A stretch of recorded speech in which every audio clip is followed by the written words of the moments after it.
보이스피싱은 우리 곁에 있습니다. 엎드려.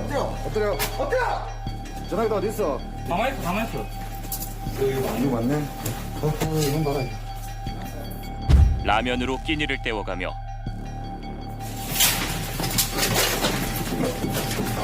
경찰청에 들어왔고. 이게 뭐야? 전기통신 사업법 위반으로. 뭐하고? 변호사 선임할 수 있고. 손. 그래서. 그들은 밤낮으로 뛰고 있습니다. 우리를 속이기 위해서. 됐어. 010 열어, 우성이. 너 꽉 잡고 있어. 꽉 잡아. 새로운 수법을 개발하면서 진화의 진화를 거듭하고 있습니다. 피땀 흘려 모은 내 돈을 빼앗아가려고. 누가 뭐 내 통장에서 돈을 이렇게 나도 몰래 빼서 자기네들이 이리저리 막 가져간다는 그거는 진짜 생각도 못했었던 거죠. 당하고 나면 세상이 무서워집니다.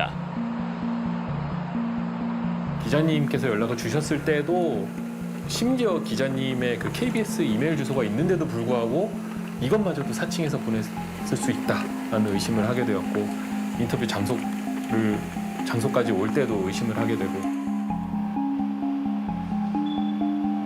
똑똑하다는 사람들도 피해가지 못했습니다. 막상 당하시는 분들을 보면 교수, 의사, 법조인 그리고 제가 본 경우 중에서는 그 보험회사나 은행 창구 직원분들도 있었습니다. 인간이라면 누구나 갖고 있는 욕망을 파고들기 때문입니다.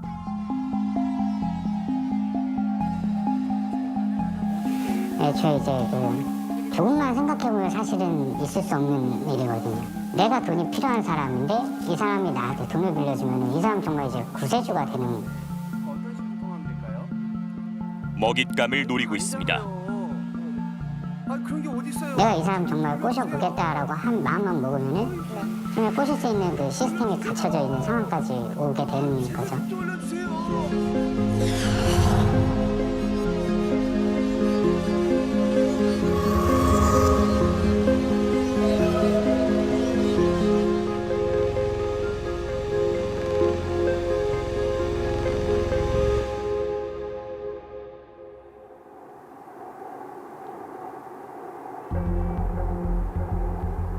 저물어가는 2022년. 대출을 안고 살아가는 서민들에겐 특히나 고통스러운 한 해였습니다. 1년 전만 해도 상상조차 할 수 없었던 갑작스러운 고금리 시대. 뒤에서 웃고 있는 사람들이 있었습니다. 입니다. 3%대 금리대출 가능하십니다라는 문자는 아마 거의 누구나 다 받아보셨었을 거예요. 그 문자를 이제 뭐 예를 들면 10만 건이면 10만 건, 20만 건이면 20만 건 싹 뿌리면은 이제 실제로 대출이 필요하신 분들은 전화를 해보잖아요. 어둠 속에서 그들은 조용히 문자 메시지를 보냈습니다. 문자가 왔어요. 처음에는 문자가. 대출을 얼마까지 해준다고 하세요? 5천만 원 마이너스까지. 5천 마이너스 통장을 만들어준대요. 마이너스 통장을. 서류를 내가 다 진짜 은행에선 안 된다던 대출이었습니다. 내가 벌금을 300만 원이잖아요. 문자가 왔어요. 전화를 하니까 신한은행이 누구누구라고 이렇게 또 받더라고요. 신용이 안 돼서 이렇게 은행에서는 못 해준다고 하는데 여기 은행은 해준다고 하니까. 굉장히 많은 사람을 대상으로 문자를 쫙 뿌리고 거기서 걷어들이는 형태이기 때문에 피해자가 굉장히 많이 양산이 됩니다. 또 뭐 이렇게 경제 상황이 녹록지 않다 보니까 이게 걸려들기 쉬운 거죠. 또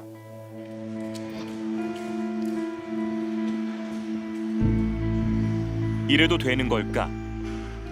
의심하는 마음이 살짝은 들었습니다. 하지만 훨씬 싼 이자로 대출을 갈아탈 수 있다. 추가 대출도 해주겠다는 말을 듣게 되자 마음은 이미 그쪽으로 기울어 버렸습니다. 대출이 된다는 게 의심은 갔지만 일단은 그거 갚고 또 대출을 받고 싶은 마음도 있었기 때문에 그렇게 하려 했던 거죠. 5천만 원까지 든다고 그러더라고요. 그래서 이걸로 입주할 수 있겠구나. 아파트 한번 준비해볼까 생각하고 있었던 건데 이렇게 일단 미끼를 물면 빠져나오기 어렵게 됩니다. 내가 지금 7%, 8%의 이제 금리인데 쉽게 얘기해가지고 한 4% 그것만 깎아줘도 엄청난 거거든요. 그러면은 혹할 수밖에 없는 거죠. 상당히 높은 확률로 걸려 들어가고 있다. 여보세요? 네, 여보세요. 아, 네, 안녕하세요. 네, 안녕하세요, 고객님. 혹시 똑같이 설명을 해줘요. 몇 프로에 어떻게 해서 어떤 식으로 이제 대출이 되실 것이다 라고 이야기를 해주고 저희가 예를 들어서 은행을 쓴다고 하면은 은행이랑 똑같은 어플을 하나 만들어놔요. 저희가. 네. 평점이 낮아가지고 지금 대출이 불가능하세요. 박 씨는 어둠 속 남자와 카카오톡 친구가 되었습니다.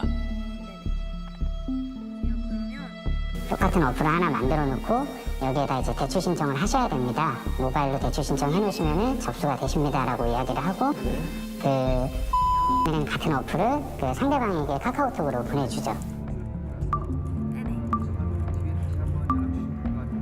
이상한 앱을 깔아야 한다고 했습니다. 그럼 이제 상대방이 대출 신청 어플인 줄 알고 다운을 받고 대출 신청을 실질적으로 하겠죠. 정말 똑같은 어플이거든요. 대출 신청을 하면은 그 핸드폰은 이제 사실은 이제 게임 오버예요. 그러니까 그 핸드폰이 이제 저희 쪽으로 해킹이 돼서 이 핸드폰을 저희 모든 걸 통제할 수 있어요. 내일 은행 가고 대출 받는 방향으로 하겠습니다. 압출푸기 하셨죠. 지금 현재 설치 중이시네요, 뭐. 마치 내 등 뒤에 우두커니 서서 지켜보고 있는 사람처럼 친절하게도 일러줍니다. 제가 또 설명을 해드리겠습니다. 그리고 하나하나 그리고 지금 화면에서 또 마음대로 진행을 하지 마시고 전부 다 캡처를 남겨주세요. 손바닥 들여다보듯 귀신같이 알고 있습니다. 그리고 방금 전에 기본 앱으로 설정이 나오시던가요? 대출 신청서나 보안 프로그램이라는 명목으로 그 악성의 파일을 보내줘요. 뭐 여기 뭐 마크나 이런 것도 다 은행 마크고 이러기 때문에 그걸 눌러서 설치가 되면 악성 앱이 설치가 되면 이제 사실 그 폰은 이제 완전히 관리 권한이 다 넘어간 거죠. 범죄 조직에. 이제 내 전화는 더 이상 내 전화가 아닙니다. 여기서부터 이제 뭐 거의 제가 봤을 때는 이제 방법이 없다. 악성 앱의 제일 큰 특징이 강수강발이라고 하는 건데요. 쉽게 얘기해가지고 이 전화로 그 감염된 전화로 그 통화를 시도하면은 범인들이 다 땡겨받을 수가 있어요. 이곳저곳 전화를 걸어 확인을 하면 할수록 계속 늪으로 빠져들게 됩니다. 금융감독원이다 아니면은 A은행이다 이런 데 다 확인 전화를 하고 그렇게 해도 범인들이 다 김대리입니다 아니면 무슨 뭐 2차장입니다 이런 식으로 다 역할 바꿔가면서 전화를 받잖아요. 그러니까 여러 사람한테 확인을 해도 자기가 받는 답은 다 똑같으니까 믿을 수밖에 없는 거죠. 은행 전화번호가 찍혀있는 전화에서 흘러나오는 말들을 믿을 수밖에 없습니다. 그것이 사기에 속아 넘어가는 포인트입니다. 그러면 보실 때 어떤 사람들이 딱 속게 되는 포인트가 어떤 경우입니까? 이제 전화번호가 가장 큰 포인트인 것 같아요. 실질적으로 뭐 쓰시는 분이면 번호를 웬만하면 다 알고 계시잖아요. 네. 그러니까 저희는 이제 전화를 해버리니까. 그래서 본인이 전화 올 때도 그렇지만 그 실수로 이제 의심의 여지가 사실은 크게는 많이 없죠.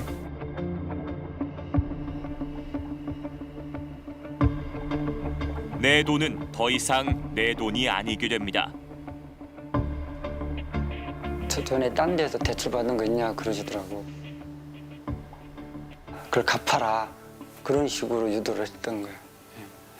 난 돈 준비해서 그걸 갚으래. 그러면은 그걸 갚아야 대출이 나온다. 이자가 싼 대출로 바꿔주겠다는 말을 믿었습니다. 다음날 전화하셔서 좀 전화해서 돈 갚으시면 됩니다. 라고 하면 이 사람은 이제 다음날 출근행으로 전화를 해서 돈을 갚으려고 하겠죠. 그 전화를 저희가 받아요. 그러면 저희가 주춘행입니다 라고 전화를 받고 계좌번호를 알려주죠. 그러면은 그 상대방은 이제 그쪽으로 당연히 다가 전화를 한 거니까 그쪽으로 반환을 하죠. 그럼 그 돈은 저희가 이제 그래서 이게 실적으로 본인이 이제 보이스피싱을 당했는지도 늦게 하는 경우도 있어요.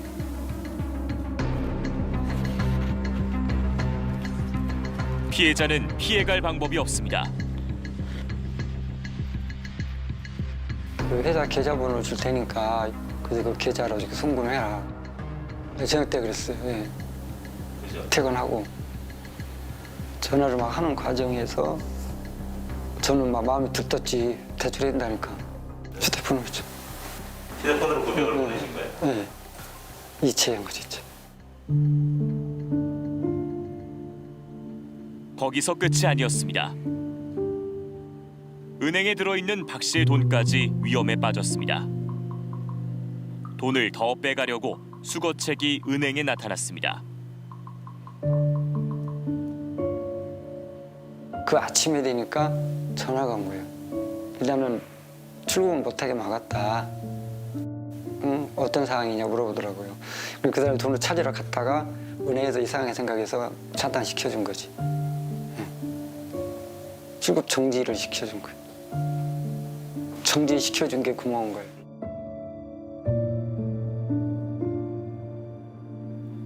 박 씨보다 운이 더 나빴던 피해자들이 훨씬 많습니다. 지난해까지 누적 피해 금액은 무려 3조 8천억여 원.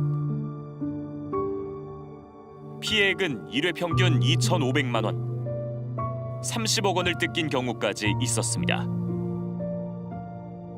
예, 2017년, 18년에 들어서면서부터 이제 2천억, 4천억, 6천억, 7천억, 7,744억 이렇게 쭉 올라가거든요. 이제 이게 보면 대출사 예전에는 이제 기관사칭형과 대출사기형이 이렇게 이 정도 수준이었으면 지금은 이렇게 바뀌었습니다.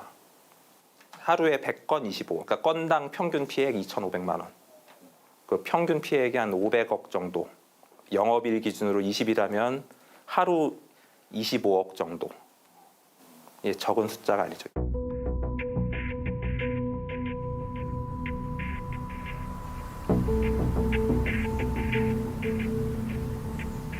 그 많은 문자 메시지들은 도대체 어디서 날아오는 걸까? 일단 총책이라고 하죠. 총책임자는 해외에 있는 경우가 많고요. 그 밑으로 중국하고 국내랑 연락을 하는 연락책하고요. 그다음에 국내에서 중개소 관리하는 관리자. 중개소 관리자를 경찰이 추적하고 있었습니다. 친구를 6개월 동안 추적했습니다. 처음에는 갈대밭에 있을 거라고 생각을 못했죠. 그러다가 이제 주변에 있는 건물도 확인해보고 이제 논두렁도 확인했는데 없었고 갈대밭이 있었는데 저쪽 한번 가볼까 했는데 이제 갈대밭에서 나오게 된 거죠. 갈대가 많이 배. 갈대가 많이 뱄네요. 여기 원래 꽉 찼었거든요. 갈대 여기 다 갈대였어요 이게. 이건 너다. 다 도착했습니다.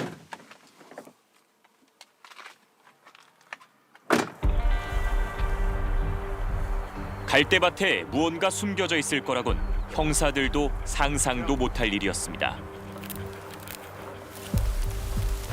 그래도 한번 다 뒤져보자. 산이고 들이고 천이고 다 뒤져보자 해가지고 여기까지 와가지고 하는데 그때 영재 형사가 조금 이상한 거 있다 해가지고 뛰어가더만은. 갈대가 그때는 사람 키만큼 있었는데 거기에 박스가 종이 박스가 많이 덮여 있는 게 보여가지고 이제 그걸 들춰보니까 안에 이제 심박스 장비가 있었습니다.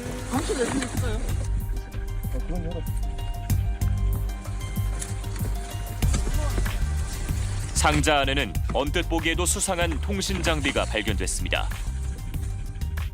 유심칩 수십 개가 들어있는 심박스 형태의 중계기였습니다. 이게 이제 심박스라고 이제 보이스피싱 장비 중에 하나인데 이제 이 안테나당 전화번호 한 개를 변작해서 중국에서 전화를 걸면 이 심박스를 통해서 전화가 간 것처럼 이렇게 변작해주는 장비입니다.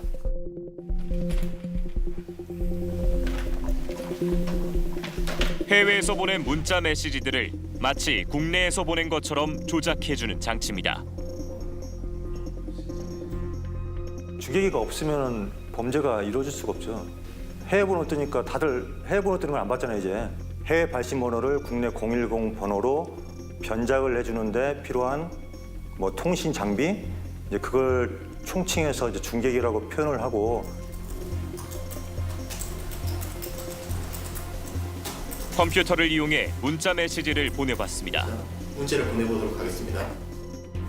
이렇게 제가 엄마 나 휴대전화 액정 깨졌어라고 보내보도록 하겠습니다.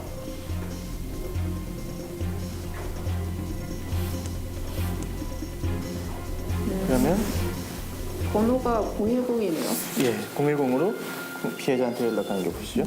이 휴대전화와 이 노트북을 지금 연결한 것인데 이 휴대전화도 살펴보면 휴대전화에서 문자를 보낸 것처럼 듣죠. 이거 자체가 변작. 해외에서 보내더라도 국내에서 받는 휴대전화에는 010으로 찍힙니다. 네, 국내 번호, 국내 유심이 있어야 구글 메시지, 이제 구글에서 제공하는 기능을 이용해서 연결을 한 다음에 이제 해외에서 문자를 보내면 국내에 있는 휴대전화로 문자가 발송되게 하는 그런 시스템입니다. 링크를 보내서 원격제 어플을 까는 건데 같은 방식으로 전화 통화도 가능합니다. 이렇게 깔면 위험하다. 그거를 링크를 보내서 원격제. 이제 아이패드와 아이폰을 연동하는 거고 이거는 국내에 있는 아이폰에 장착된 유심으로 통화를 할 수 있는 것처럼 만듭니다.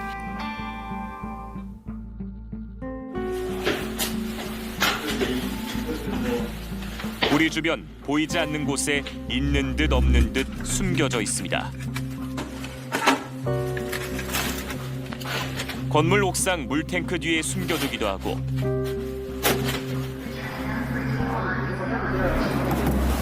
꽉 잡아.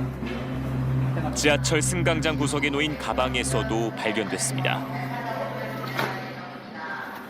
대형 배터리와 연결돼 있어 별도의 외부 전원이 없어도 돌아갑니다.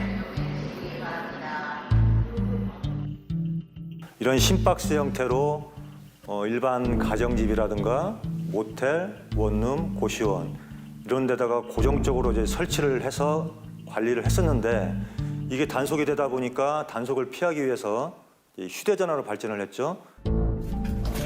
엎드려. 전화기 다 어디 있어? 가만히 있어. 이거 맞네. 이건 봐라.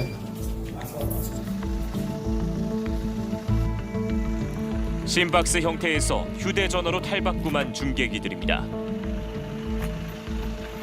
수많은 문자 메시지들이 원격으로 전송되고 있었습니다.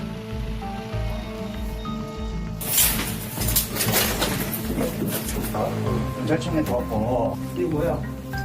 전기통신 사업법 위반으로 체포하고, 변호사 선임할 수 있고. 문 주세요. 수도, 손. 일어서. 연설 확인해라.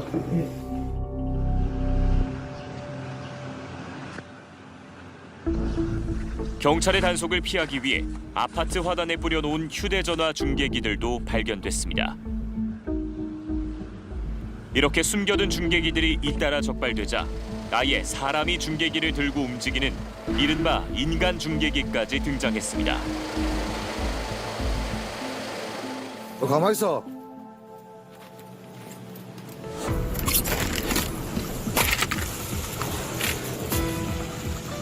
조심 봐라.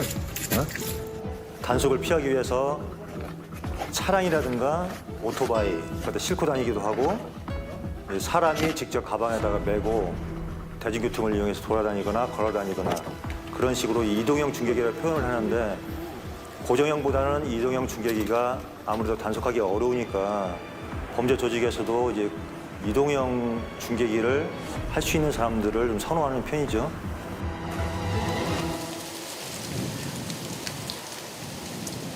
중개소 관리책들은 사람을 구하고 있습니다. 김지수 씨도 SNS에 올라온 공고를 보고 일을 시작했습니다. 중고폰을 중고 매장이나 이런 중고 매장 하시는 분들에게 납품하는 일이라고 적혀도 있고요. 제가 이제 전화해서 물어봤죠. 혹시 이제 중고폰 중고 매장에 납품하는 일인데 어떤 걸 하는 거냐. 그때는 이제 저희가 이제 그 중고폰 같은 경우 있잖아요. 네. 그 중고폰으로 해서 그 이제 저희가 지금 이제 납품이나 이제 그 받거나 이런 부분을 한 거거든요. 네네. 뭐 이제 어렵지 않고 저희가 지정된 위치만 가셔서 그냥 이제 기기 이제 받고 아니면 기기 전달해주고 이런 부분만 하시면 되는 거라서 뭐 어렵진 않아요. 채용을 하는데 면접 같은 건 없었습니다. 그러면은 따로 면접은 없으시냐 했더니 네, 뭐 그냥 면허증이나 이런 거 신분증으로 확인됐으니 일 가능하시면 바로 나오시면 된다라고 해가지고 시작을 했죠. 채용 담당자 외 두 분이랑 해서 저까지 해서 4명 카톡방이 만들어졌고요. 비용은 식대랑 유류비, 주유비, 톨비 포함해서 15만 원.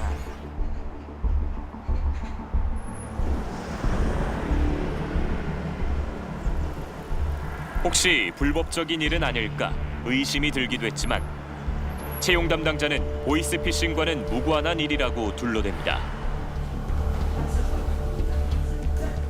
선생님 혹시 뭐지? 이거 지금 핸드폰 기기로 왔다 갔다 뭐 하셨잖아요. 네네, 중고폰. 막 뭐 보이스피싱 뭐 채권 회수 뭐 이런 걸로 해도 수거책들 해가지고 막 이상한 것들이 많아가지고. 네. 그러면은 그 뭐냐, 뭐 이제 카드나 뭐 비밀번호 뭐 이런 거 요구하잖아요. 저희가 중고폰이나 이런 부분은 조금 이제 매입을 하는데 네. 전화가 잘 터지는 거는 유심히 껴보고 전화가 잘 터지거나 이런 부분 다 체크를 해야 되잖아요. 네, 그렇기 때문에 저희 다 이제 체크하는 기사님들 따로 또 계시고.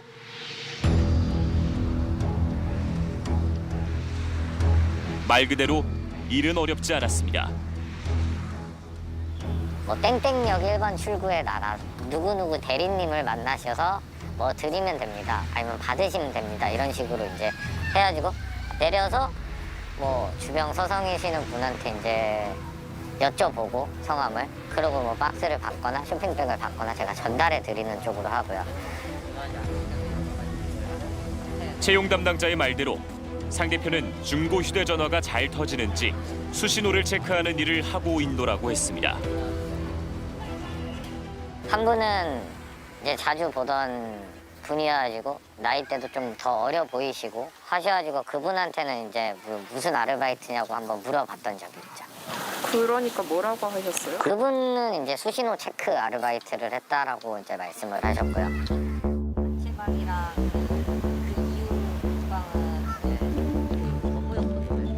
지수 씨는 새로운 일자리를 구하면서 일주일 만에 아르바이트를 그만뒀습니다. 그런데 보름 뒤 경찰이 집으로 들이닥쳤습니다.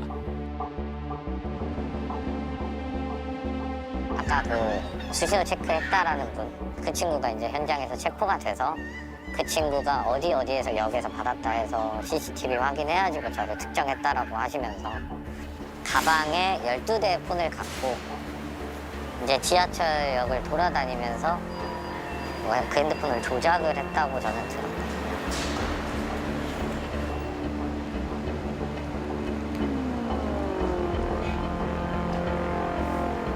지수 씨는 보이스피싱 범죄에 가담한 피의자가 되어 있었습니다. 송금이나 인출하는 분들, 그런 거는 당연히 보이스피싱에 연루가 된다라고 의심은 충분히 간다고 생각하는데 배송일만 해서는 아예 상상을 할 수는 없죠, 사실상. 그리고 알고 했으면은 이게 진짜 뭔가 잘못됐다라고 생각했으면 제 차와 제 핸드폰을 절대 안 했겠죠. 그러니까 열심히 사는 아르바이트만 하고 했던 상태였는데 범죄자로 낙인을 찍히는 것 자체가 좀 많이 억울하죠, 사실상.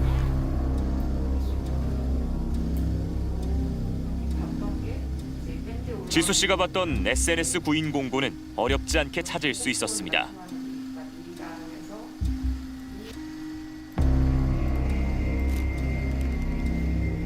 보면 연락처도 똑같고 카톡도 똑같고 근데 아까랑 공고 내용은 좀 다른 것 같은데. 자택에서 기기 개통 업무 및 기기 관리입니다. 핸드폰 관리하는 거네요. 급여는 250만 원. 내가 이런 데를 타겟으로 하고 같은 아이디로 선불 유심을 산다는 공고도 찾을 수 있었습니다. 얘기는 아닌 것 같고. 안전하게 신규 기변 개통해 주실 곳 구하고 있다. 이거 절대 불법적인 것은 하지 않는다 돼 있네요. 10년째. 지하철에서 수신호를 체크할 사람을 구한다. 인간 중개기 역할입니다. 자택에서 휴대전화를 관리하는 일보다 급여가 50만 원 많습니다. 그냥 지하철만 타고 이동만 하면 300만 원 준다. 그걸 보고 연락한 것처럼. 적혀 있는 대로 연락을 해봤습니다. 답장 왔다. 지수 씨 말대로 교육도 면접도 없고 불법적인 일이 아니라고 합니다. 자신은 알뜰폰 업체의 매니저라며 명함을 보내왔습니다.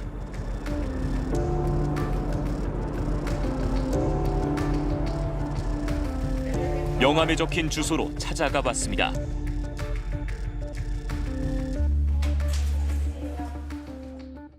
사기 관련된 취재를 하고 있는데 된 주소를 찾아서 사실 찾아왔거든요. 여기 원래 여기 쓰셨다가 저희 이사를 가셔가지고. 그러면 텔레콤이 있기는 했어요? 네, 기존에 여기 이 장소가? 네. 그럼 이 언제쯤 옮기신 거예요? 텔레콤은? 올해 9월 초쯤으로 알고 있어요. 알뜰폰 업체가 아니라 공인중개사 사무실이었습니다. 매니저님은 송파 센터 여기 계신 거예요? 저번에 그 보내주신 것처럼? 네, 맞아요. 사무실에 계시는 거예요, 그러면? 네네. 근데 보내주신 주소로 찾아왔는데 다른 곳이던데? 언제 찾아오셨는데요? 지금요. 1층에 커피숍 있지 않나요? 제가 1층으로 내려갈게요. 그 건물에 커피숍 같은 건 없었습니다. 한참을 기다려도 나타나지 않았습니다. 대신 새로운 발신 번호로 전화가 걸려왔습니다. 말도 없이 찾아오셨다고. 예. 저도 이상한 데인지 확인해야 될 것 같아서 명함 주셔가지고 근처에 들릴 일이 있어서 왔거든요. 자신은 알뜰폰 업체에 속해 있는 프리랜서 사업자라 둘러댑니다. 텔레콤 내에 있어도 그 회사 주소로 돼 있어도 프리랜서 사업자들이에요. 저희 같은 경우는 본사 쪽으로 가셨다 하셔도 확인은 어려우세요. 근데 아예 거기가 뭐 공인중개소 사무실이던데요? 주소가 공인중개사 사무실이라고요? 저희가 사업장 신고를 그쪽으로 했는데 왜 그게 공인중개? 저한테 물어보셔도 제가 알 수가 없죠, 그거는. 그러더니 교도소 담장 위를 걷는 것처럼 아찔한 말을 합니다. 솔직하게 말씀을 드릴게요. 이게 지금 정상적인 일은 아니에요. 위험한 일은 아닌데 또 그렇다고 해서 정상적인 일은 아니에요. 혹시 뭐 이게 그 피싱 관련된 거예요, 그러면? 아니에요. 피싱 같은 경우는 예. 가담했다는 게 그거잖아요. 이제 누구를 만나서 돈을 전달을 했다든가 선불 유심 사용되는 게 대부분이 이제 뭐 대포폰 쪽으로도 많이 이용이 되고 하잖아요. 그죠? 여러 가지 직종들에서 구입들을 하세요. 그런 분들이 이제 구매를 원할 때 저희가 보내드리는 건데 그냥 집에서만 그냥 개통 확인만 해서 저희가 기사님 보내드리면 그 기기만 넣어서 저희한테 보내주기만 하면 되는 거예요. 보이스피싱 일당들은 결코 얼굴을 보여주지 않았습니다. 목소리만 겨우 들을 수 있었습니다. 공기 같은 경우는 그냥 전원 꺼두세요. 어차피 전원 꺼두면은 뭐 문제 되실 게 없으시잖아요. 만약에 저희가 필요한 게 뭐 1번 기기 좀 켜주세요. 거기다 공유 좀 꽂아서 켜주세요. 확인해 주세요 하면은 확인됐다. 그럼 켜져 있는 상태에서 저희가 세팅을 다 하고 저희 쪽으로 보내주세요 할 거예요. 그럼 그때 보내주시기만 하면 돼요.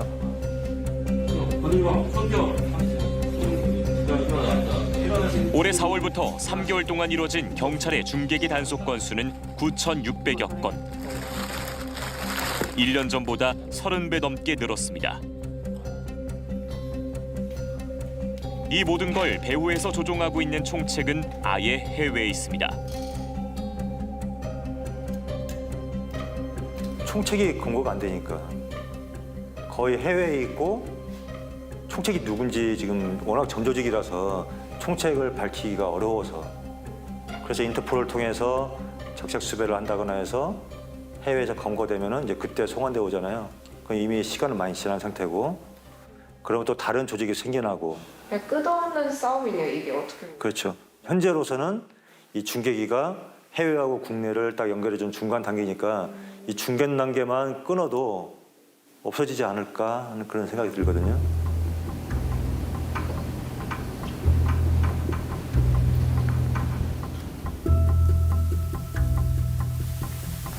네, 안녕하십니까. 네. 뭐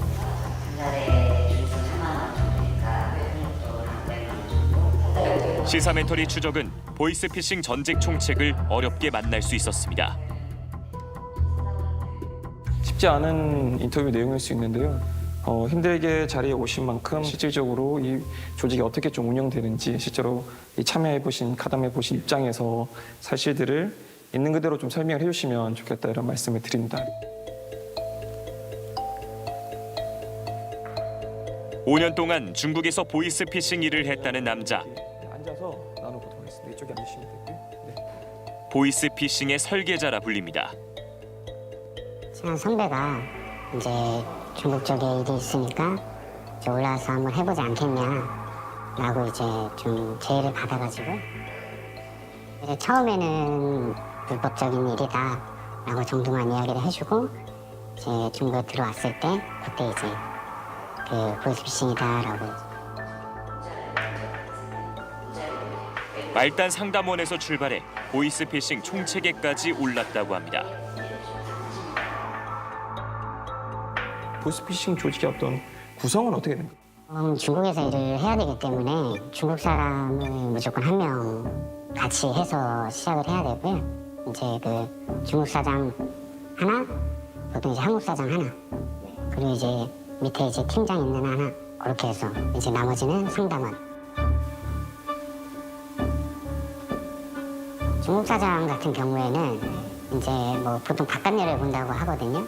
이제 뭐 이게 아무래도 불법적인 일이다 보니까 이제 뒤를 봐줄 수 있는 공안들이라든지 이런 분들이 이제 접촉해서 이제 일을 할 수 있게 뭐 자리도 보통은 여기서 해라 저기서 해라라고 이제 그 공안들이 이제 좀 웬만한 지정을 좀 해주거든요. 그럼 이제 그쪽 동네에 가서 일을 하고.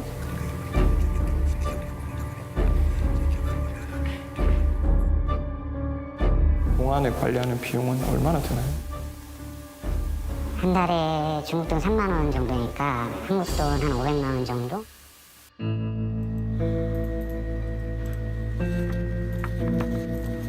중국 사장은 바깥 일을 맡고 나머지는 한국 사장의 몫입니다. 이제 한국 사장들은 보통 이제 그 사무실에 나가거나 해서 이제 그 한국 이제 상담원들 보통 이제 관리를 하는 그 정도 역할. 사실 총책의 역할은 크게 많지는 않아요. 어떻게 보면은 정말 웃긴 얘기일 수도 있지만은 사실 이것도 정보력이 굉장히 강해야 되거든요. 그러니까 내가 통장이 필요하면은 통장을 가지고 있는 사무실을 정말 많이 알아야 되고 한전이 필요하면은 한전을 해줄 사람도 많이 알아야 하고 이제 보통 뭐 이제 그 정보력으로 승부를 봐야 되는 상황이죠 이제. 상담원들은 거의 다 한국 사람들입니다. 90% 이상은 한국인들이에요. 서민들의 피땀을 가로채는 보이스피싱범들은 얼마나 잘 먹고 잘 살고 있을까?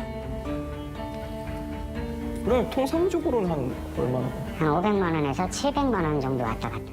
보통 이제 그 잘하는 친구들 같은 경우에는 한 달에 2천만 원에서 2,500만 원 정도. 그 상담원 분들은 그러면 어떻게 중국으로 섭외를 좀 하게 되세요? 상담원이 다른 친구를 데려오고 그 다른 친구가 다른 친구를 데려오고. 보통은 이제 너무 많이 인원을 두지는 않아요. 그러니까 6명 정도가 넘어가면은 차라리 사무실 하나 더 구해서 둘이 이제 마주치지 않게 보통은 하거든요. 그래서 이제 보통 이제 6명 정도 하고 생활하는 거는 그냥 똑같이 생활해요. 일반인들과 다름없이. 이제 중국이 이제 1시간 시차가 있거든요. 이제 8시부터 시작을 해서요. 보통 이제 3시에서 4시 정도까지.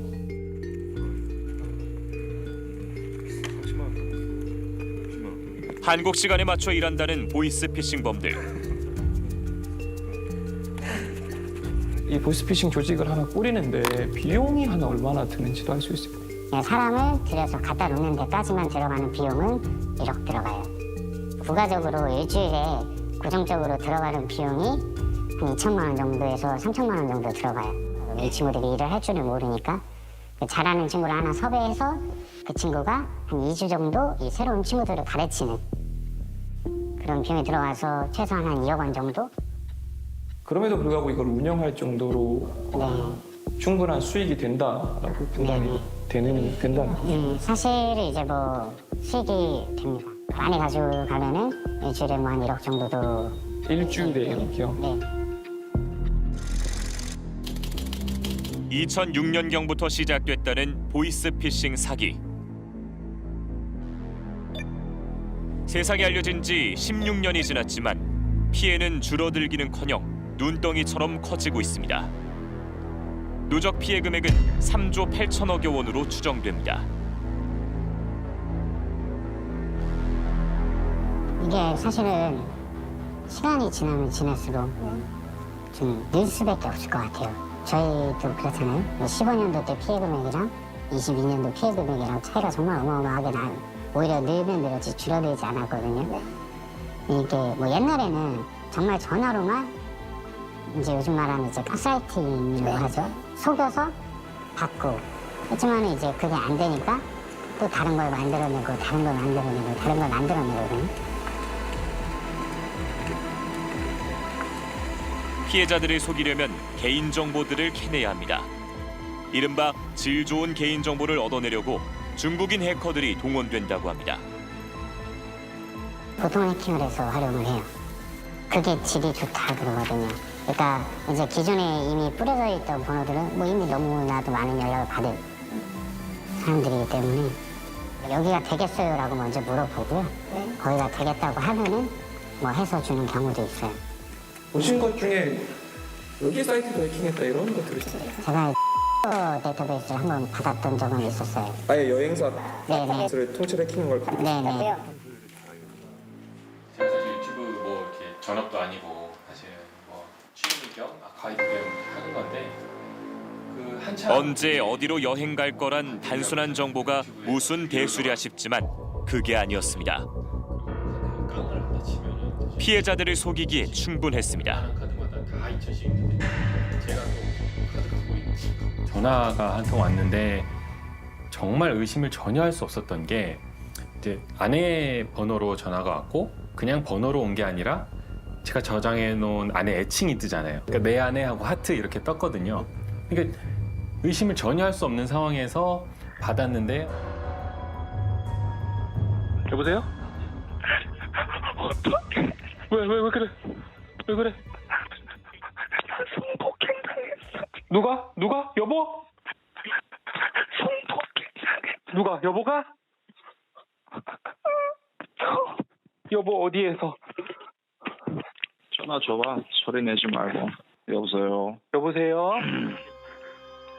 여보세요? 똑똑한 사람이면 나랑 대화를 잘할 테고 네. 바보라면 전화 끊고 당장 신고해. 그러면 우리 결말이 나잖아. 어떻게 할까?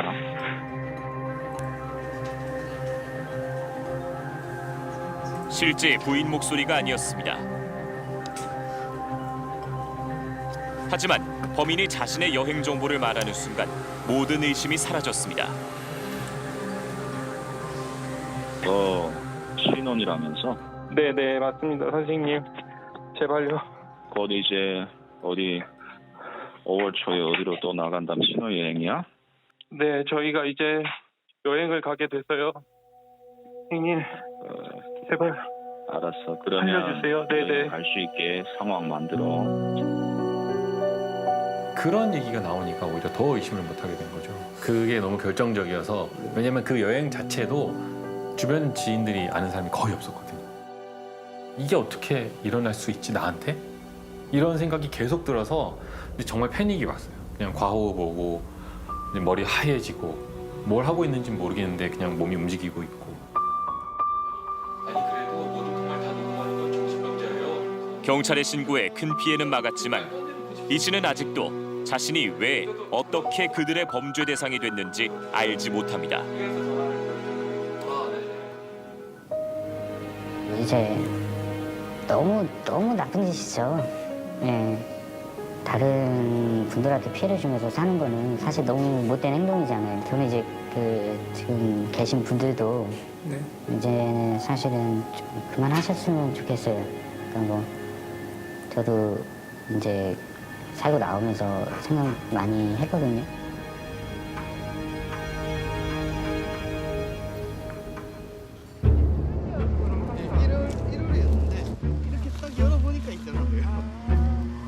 시사멘터리 추적은 지난 5월 첫 방영 이후 보이스피싱 사기를 집중적으로 추적해왔습니다. 날로 진화하는 최신 수법들을 폭로하고 설치가 다 돼가지고. 늘어만 가는 서민들의 피해를 알리고 그 제도적 맹점들을 지적해왔습니다. 현재로서는 이 중계기가 해외하고 국내를 딱 연결해준 중간 단계니까 이 중간 단계만 끊어도 없어지지 않을까 하는 그런 생각이 들거든요.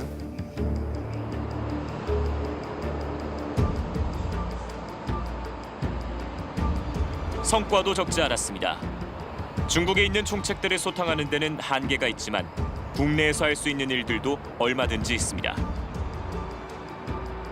신종 수법들을 많이 분석을 했습니다. 그래서 그 주로 이제 뭐 전화나 문자나 이런 게 사용이 되다 보니까 그게 어떠한 방식으로 주로 이제 그 보이스피싱 범죄 조직이 어떤 허점을 이용하는지를 이제 경찰청하고 같이 얘기를 해서 그 허점이 있는 부분을 막기 위한 그런 대책들이고요.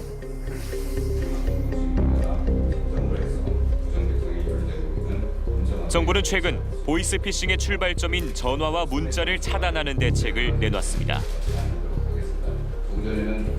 해외에서 걸려온 보이스피싱 전화를 국내 번호로 조작하는 중계기를 통신망 차원에서 차단하도록 법적 근거를 마련한 겁니다.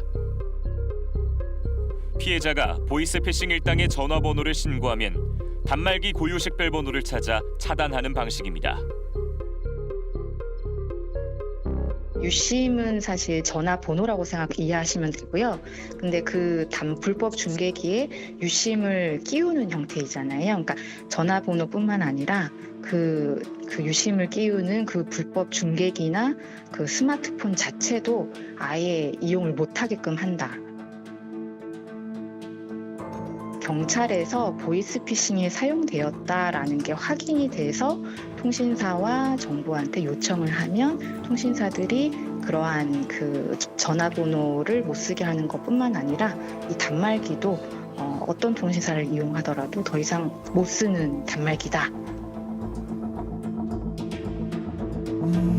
기존에는 국제전화여도 국제전화로 표시되지 않는 방법이 있었지만 이제는 국제전화라고 표시됩니다. 내년 상반기부터는 통화 연결 전에 국제전화라는 음성 안내도 나오게 할 예정입니다. 대량 살포되는 악성 미끼 문자를 차단하기 위해 인터넷 문자 사업자마다 식별 코드를 부여하고 신고가 들어오면 이틀 안에 차단하게 됩니다.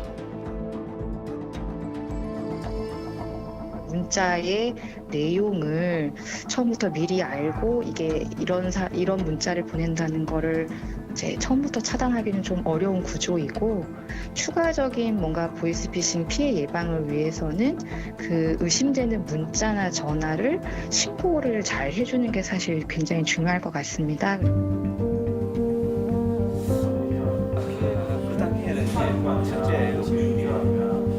많은 전문가들이 보이스피싱을 피하는 조언들을 해주었습니다. 전화를 해서 대출해준다. 그건 보이스피싱입니다. 어느 금융기관에도 그렇게는 하지 않습니다.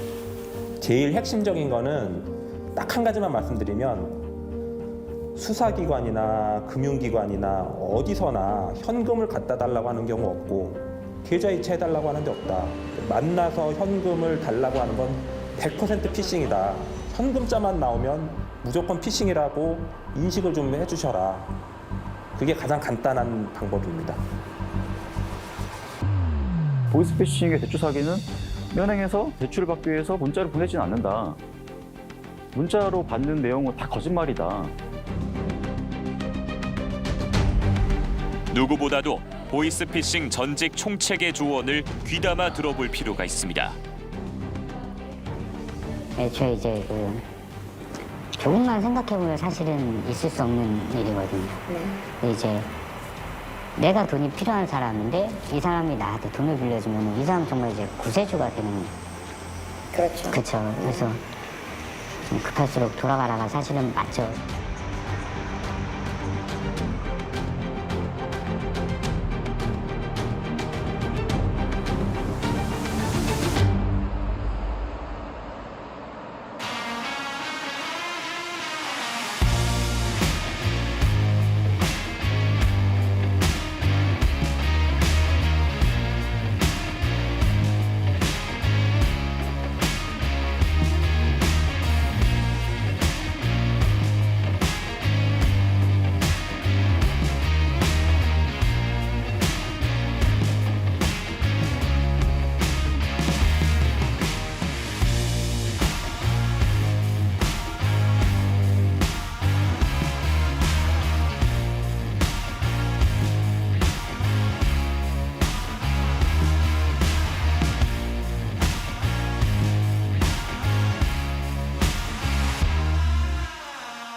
KBS